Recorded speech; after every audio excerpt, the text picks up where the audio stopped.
Hey y'all, Rob Treppenall here, Treppenall Landscape. This right here, what we're looking at, is a beautiful yard.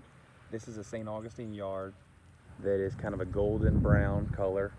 And this is really what you're going for this time of year. This is how a yard should look. It's still nice and thick and it's got good coverage, but it's brown and there's very few weeds. Now, one area I do want to point out is over here. So, one thing you got to be careful about is when you're putting out your pre-emergence that you get all the way against the fence and also around these drains.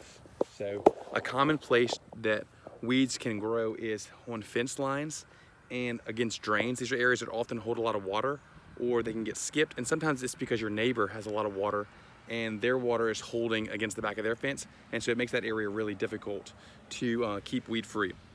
So just make sure when you put out your pre-emergence, go all the way against. It looks like we probably just didn't do a great job at getting the pre-emergent all the way against the fence. So we just went back and touched it up a little bit.